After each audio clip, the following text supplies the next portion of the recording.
ना जाइबे ना जाए काहे ना जाइबे असाई ते चिकोर के जाइबे ना जाए एक नम बाबा मंत्र पढ़ मारी मारी बाबा के गिर जाओ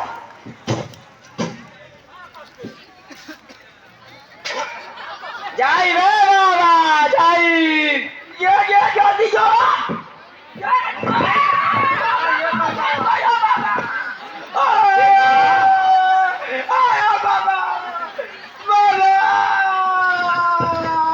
जेला ठीक बारी नु ये बाबा ठीक बारी हो कौन आके आई कमत तू बैठ जाए के कहत रे हमरा के हां चिल्ले हमरे कौन आदमी हनी क्या चाहत रे चिजाए कहत तो मैं तू ते का चाहत रे ते कैसे जाइबे तोरा बतावे के पड़ी हम ना जाए तो कहो कि ना इन ना जाए मारी मारी बाबा एक फिर से मारी तोरा के सब चीज हम दे तोरा का चाहे बोल बोल तोरा के कुछ दे हम बाकी कर दे छोड़ दे बाबा रौरा ये पहले में बात कहला हमरा से बोल का लेबे बोल बोल बोल दूगो मुर्गा आ दू बोतल दारू आ 200 रुपया कैसे पिएबे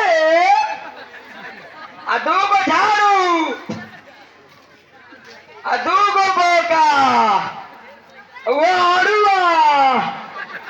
तब हम जाई और ना मिली तो ना जीबे ना जाई ठीक बा तोरा के सब कुछ सिर डाले तोरा के सब नामी भी हम तोरा के क्या दे छोड़ एक ना दम तो फिर चलो ना ना दे छोड़ छी बोल बोल वादा कर दे नू अच्छी बोल बोल बोलो तो नहीं छी बोल जो अभद्रो घोर बात बर्बाद करके होके अब हमने के जान जा अब हमने के कुछ दी बाबा ई बढ़िया से ठीक हो गइली नु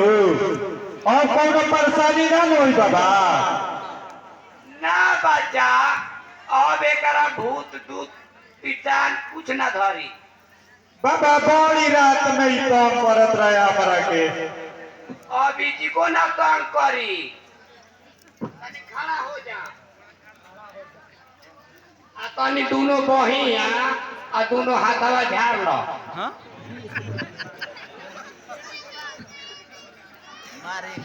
मिजाज हलुक बानू हाँ बाबा मियाज हलुक बा साइड में बैठ बुझा था ठीक हो गई